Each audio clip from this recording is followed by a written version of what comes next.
So I guess just yesterday was a big day for the North Carolina Supreme Court. Just tell us about that decision and kind of what's ahead moving forward in this case. Yeah, I still can't believe it. When the news came in, I was in total shock, crying of happiness. It's been a long time coming. I mean, they've been in prison since August of 2017 now. So definitely shocking news in a great way, but huge that more than one appellate court now at this point has affirmed that the trial was unfair and on multiple accounts. So there was evidence that was not let in that should have been, and if there is a new trial that would be hugely beneficial for us, that corroborates what we say and provides some evidence that is really important to describe the context of the situation. Perfect. And I guess another thing too is, have you had a chance to talk to your family after this decision came out, or? I have. I actually just got to talk to my sister right before this. Oh, perfect.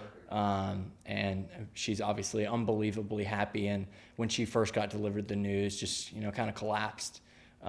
Such a relief after such a long period of time. Perfect. So the steps now, are they going to be able to be released during this time as we wait for a new trial, or what's going to be the steps there? So it sounds like they should be released in the next 3 weeks.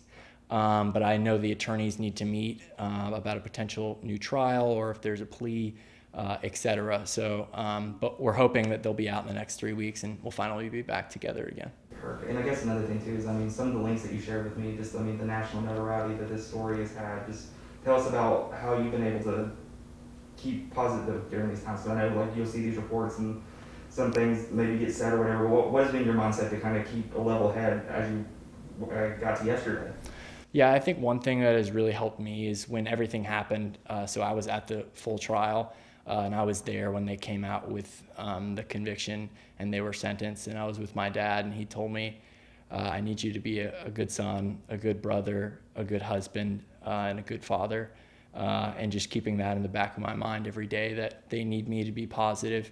If anybody's going to be positive, it has to be me, and I need to be strong for my family. Perfect. And I guess another thing too is, what is your reaction to the case? I know we kind of talked a little bit about it earlier, but what are some of the things that you've learned about this case, and what's kind of your opinion about how things have kind of played out so far? I've definitely learned that it's an extensive judicial process. I'm very thankful that the appellate courts affirmed that it was unfair. But I've learned a lot, that the prosecution can take steps to prevent evidence, and hopefully now that will be presented at trial.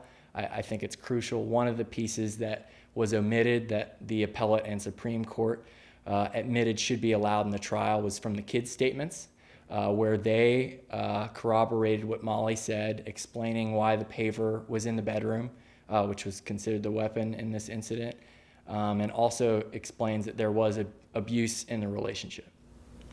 So I guess another thing too is, now what's the next steps? So we're waiting that we got around 3 weeks for a possible release. What are some of the things that you've learned that could be ahead now moving forward? Have we heard any updates about maybe when the next trial would be or anything like that? Nothing around a new trial. I know the attorneys will hopefully meet in either this week or the next, and we'll have more information then. But it sounds pretty affirmative, like they will get out in the next 3 weeks.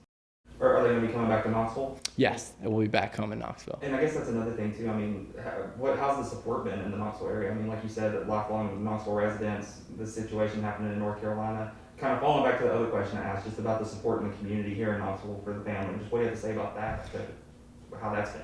Yeah, the support has been really strong, supporting my family, my mom particularly, who has been here and has had a tough time. We've had a really strong community. We all graduated from Farragut and have strong ties in the area. So the support from the Knoxville community has been great. Perfect. Is there anything else you'd like to add about what's been going on? I would just like to add that I really appreciate the judicial process working in our favor now. I know it took a really long time, and I can't wait to be with my family again. It's unbelievable that it's finally coming to fruition. We mentioned it earlier just about the national notoriety, and I know it's always a crazy time when we have court cases. Things can get said, things can maybe be there could be misconceptions on different things. What do you have to say about the way things have kind of happened over this time during the trial? Yeah, I think definitely something that I have learned is some things can get misconstrued, and from a media angle, they have to play, certain things to reach ratings and what have you. But at the end of the day, my dad and sister did not murder Jason Corbett. And I think there's plenty of evidence to support that, particularly, my dad being in the FBI, a retired FBI agent for 35 years, and having so much of a background to prove that he's an incredibly calm individual. And to say that he committed this act maliciously, I think is pretty horrendous. And I think the evidence that would be included now after the court's decision would definitely validate that decision. So let's talk about some of the things that were said and, clear up maybe, I guess, what your understanding of what was said.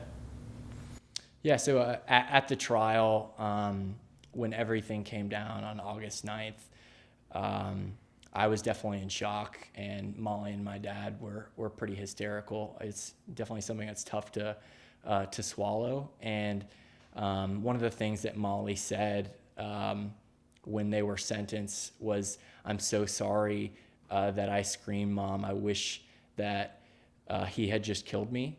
And I feel like there's been a misconception, and that was misrepresented, that she said, "I'm sorry," admitting her guilt.